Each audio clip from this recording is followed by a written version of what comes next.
কি গো মা, কত দূর হয়ে গেছে। হয়ে গেছে? রান্না বান্না কমপ্লিট?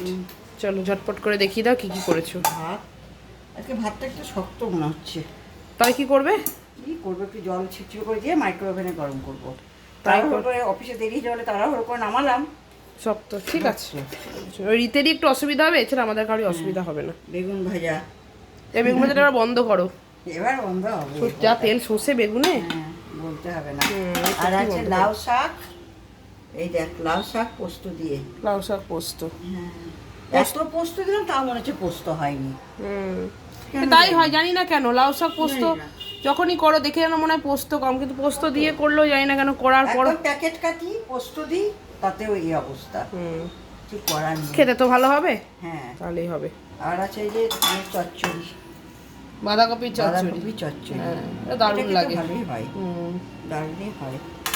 আর দেখাই তোমাদের, দেখি হাতাটা কই, ডাল কই? ডালটাই দেখাচ্ছি, ডাঁটা দিয়ে ডাল দেখাও। আজকে করেছি। এই যে সজনের ডাঁটা, ডাঁটা দিয়ে মুসুর ডাল, ভালো লাগে খেতে। হ্যাঁ, ডাটার গন্ধের জন্য ডালটা খেতে ভালো লাগে। ওই জন্য এটা যদি গলে যেত না তাহলে ভালো লাগতো না। একটু করে চিবিয়ে ফেলে দিবে, আর গন্ধটা ভালো লাগে। পেঁয়াজ দাওনি তো? না, পেঁয়াজ না। তাহলে কি ফোড়ন দিয়েছো ওটাতে? পাঁচ ফোড়ন দিয়ে হ্যাঁ এই ডাঁটাটাকে ভেজেছি, তবে ডালটা সাঁতলে দিয়ে একটু ফুটিয়েছি। হ্যাঁ, ডাটার গন্ধেই খেতে ভালো লাগবে। আর এই যে এটাই সবাই মাছ বাদ দিয়ে এখন এই ডিমের অমলেট করে ঝোল।